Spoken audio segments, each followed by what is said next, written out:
Do you have to have responsibility for the fact that you can be written about? Absolutely, yeah, and I think anyway, I'm somebody that keeps my guard up. I think that's a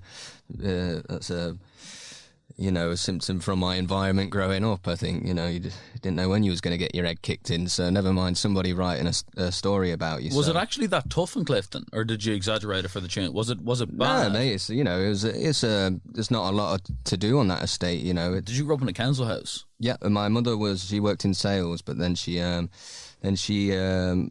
didn't have a job from when I was 13, so my mother was on benefits, and I remember sometimes, the house would be so cold you couldn't even play the guitar some days. Really? Yeah, it's kind of the debate that's going on now, But what were you like at 10? Were you an observational guy? Did you read? Were you into anything creative, or were you just kind of a angry kid? Because your parents got divorced, yeah?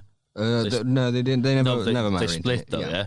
Did that kind of fuck you off a bit? Were you the traditional kid in school whose parents have split, who's just so used to conflict, and you see other kids come to school and they have a normal life, or you think they do, you don't know everything, but I hate the fucking world. Were you that kid? Yeah, that happened more when I was like, got to my teenage years, and you kind of realise what things that were a bit different in home life and things like that. But at the same time, that kind of, separation happened just before I was born, so it was all I kind of knew in life. And anything, I think it kind of, helped me to mature a little bit, and made sure, you look after your mum, and you got to be a bit of the man of the house and things like that. And I kind of think, in a way, it's kind of helped me to have that independence and kind of... The tune Two Fingers, obviously, you're probably at your age now, or like, I'm not arse talking about it, and I completely get that. It was ages ago. But is that true that stepdad fighting with Elwyn downstairs, or was that just a great story? It's true, yeah. Did he ever get onto you going, what's the story, man? You've depicted me quite negatively in this tune. Why'd you do it?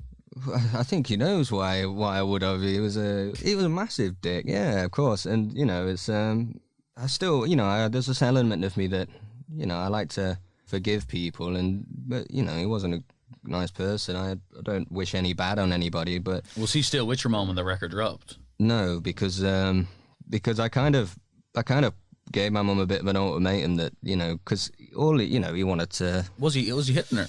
No, just get drunk and angry. And honestly, if I ever knew would have hit her, then, I don't know what I would have done. But it was a vulnerable time for her and as a family. And, I think when you feel that low about yourself, you just take what, you can get, really. And it was sad, but she's a lot better now. He's gone, and and I'm doing okay. So yeah, she's a lot happier. Your uncle showed you guitar. Why did you get so good? Were people surprised by what happened? Did your life change? Did your cousins start treating you differently? Life was for that first year or two after the first record, it was a bit strange. Yeah, family members would I think be treated differently, and it was odd. Like just felt people weren't looking at me as part of the family. They're looking at me through a different perspective. And because fame is strange. It's such a weird thing to be subject to. You walk down the street leaving a coffee shop and someone's taking a picture of you because you're with a certain woman. It's ridiculous, but it's also very rare. How did your Elwyn treat you? Was she different towards you? Did you go from Jake to suddenly being, oh shit, Jake Bugg? My mother in particular, she was just proud more than anything, but it just meant whenever there's a gathering, the subject would mostly be me, and that could get a bit frustrating at times, especially when your mates there and you want to have a beer and stuff. Yeah. And, people just want to talk about what you're up to, and which is nice, but it was just what was hard is I just wanted to hear what people in my family and friends what they were up to. Yeah. And they'd be like, yeah, but never mind that, let's talk about what you've been doing. Yeah. And I'm like, well, I don't want to. I want to hear what you've been doing. Do you know what I mean? So, did your relationship with your mates change? My mates, no, they've kept the same, which is so they'd still give you shit. Absolutely. They'd accuse you of nearly selling out. Mate, absolutely. Did they ever ask you for a bit of quid?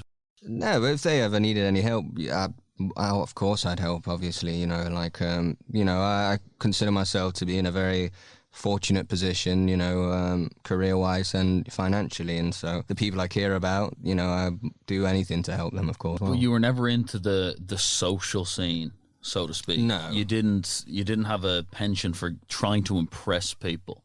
You didn't care where you were seen. Obviously, there was the girls in Nottingham growing up. There's the girls anywhere. Yeah. you were never that guy. You were never chasing that. You were kind of independent in your own head, and you thought they were all tossers. Well, yeah, like, you know, I don't think that cynical, you know, perception of the world's changed too much. But, you know, I guess it's just as like now I kind of realize that not everybody's perfect. Everybody has their flaws, and, you know, that's life. And, you know, you just got to kind of get on with it in a way. So do you think you've mellowed? Do you think you've become a nicer guy? When you were 21, did you think, I'm going to be, not Liam Gallagher, but I'm going to be confrontational and speak my mind because you are all cunts, and I'm going to drop records that in a way subliminally tells you you're all cunts because I'm Jake Bugg, and now you've chilled out, have a house in Kensington, everything's kind of cool, I'm going to smoke a Marlboro Light and I'm going to be the nice guy? You know, I have to, yeah. There was an element of anger to the first record. Definitely, and, you know, I think my childhood, my upbringing, it, you know, wasn't the best by any means, and, you know, I think by the time I did get to 18, 19, I was pretty pissed off with the world and the money and people. Success, did it kill the anger? It didn't kill the anger. I've just kind of learnt to, you know, I save it for the people that deserve it.